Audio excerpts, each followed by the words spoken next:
So what about the Somali Basin? Next slide. Here you have an area of ocean that is about 1 million square miles in size. The eastern seaboard of Somalia is 1,800 kilometers long, so we're talking about a much larger piece of ocean. We're also talking about a lower density of ships. We estimate about 1,500 ships a year transit south through the central Indian Ocean, whether it's to Kenya, Tanzania, or south to the Cape. So the density levels are much, much less than we experienced in the Gulf of Aden. Just looking at these statistics, not surprisingly, we've seen that rather disappointing spike after the southwesterly monsoon in October, November, and December of last year. I would say, though, three points about this.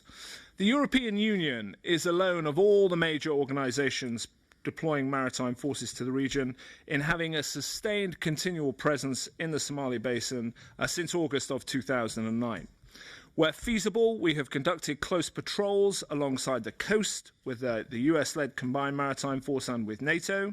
We have worked extremely hard with the European Union Maritime Patrol aircraft to identify pirate groups. We've intercepted 14 different pirate groups.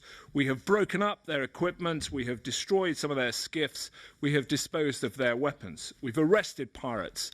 We've returned them to Kenya and indeed in one case back to Spain for prosecution. So we have had a significant input to disruptive activity against the pirates. But when we're having attacks nearer to India than we are to Africa, it gives you an image of the scale of the problem that we're confronting. And these are reckless individuals who think nothing of heading to sea for 1,000 miles in open boats against all the elements that the Indian Ocean will throw them, with the hope of intercepting a merchant ship and being successful in an attack. So with that fearlessness approach from the pirates, again, it is quite difficult to close down. But we now have agreements with a variety of international agencies to pass live warnings to merchant ships in the Somali Basin. When our aircraft identify suspicious activity, we can tell the merchant ships exactly where it is and allow them to sidestep the high-risk areas. Finally, the point I would make, next slide, is that a significant number of the ships that were seized, not all of them by any stretch of the imagination, but a sizable number were operating in areas where we advise the merchant ships to stay clear. So it reinforces my point about the dialogue, the connection with the merchant community, giving them up-to-date routing advice and making sure that where possible they heed it. As you've seen, though, out to the right-hand side of the slide, as you look at it, some of those attacks, the Falitza and the Dizin High and so on, were seized well beyond our areas that we advise ships to stay clear of. So the pirates are expanding and we need to keep our routing advice fresh. Next slide. These are the sort of vessels that they use to get out to the central Indian Ocean. The one to north is a commercial Indian dhow that was seized off Mogadishu about a fortnight ago, carrying a cargo of coal by pirates using those very small skiffs you can see alongside. And then for a fortnight, they used this to range around the Indian Ocean to try and intercept a merchant ship. They weren't successful. They broke down. They sent a pirated ship to transfer the pirates back to Somalia, and then a Danish vessel, a Danish warship, freed the 13 Indian crew members. And on the bottom two slides, you can see the long-range skiffs, fishing skiffs, towing their attack boats, which deploy from the southern part of Somalia out into the central Indian Ocean, again, hoping to come across merchant ships on an opportunity basis. So they're adaptable. They adjust their tactics. They seize vessels well to the north, off Oman, off Yemen, and then come down into the Indian Ocean to do their problem. There are no real patterns to the way they launch their motherships. So our priority is intelligence. We have to work with the assets that we have at our disposal to pre-position our ships, to react and be in the best location at the right time.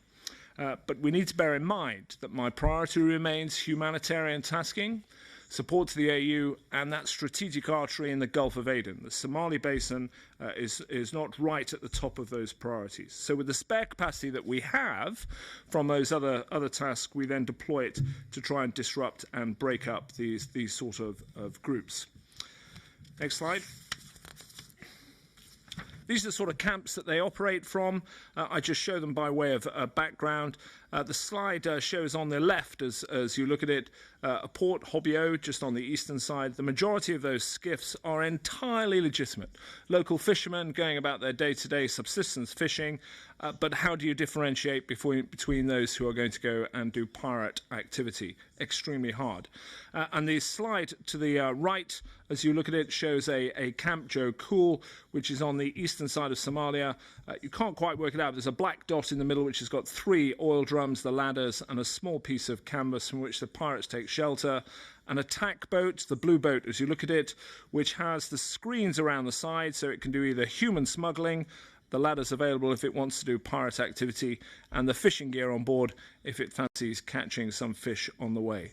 So it is difficult to differentiate as to what activity each of these groups are doing. But we continue to work hard with our partners in the member states and indeed with the other organisations to keep as tight a picture as we can on activity ashore and in the coastal waters. Next slide. So, where are we going in 2010? I think, as I said, we've made progress. We have secured the humanitarian, the African Union work. We have secured and made big impressions in terms of the Gulf of Aden. Progress rather than secured, progress in the Gulf of Aden.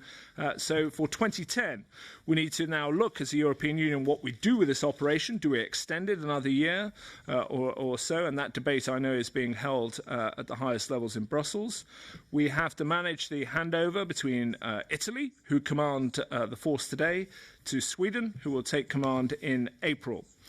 And we continue to work with our merchant marine colleagues on how we can cut down the number of ships that, for whatever reason, don't register, don't follow best practice, don't follow our advice. Why does it? We don't know, but we need to keep on that task.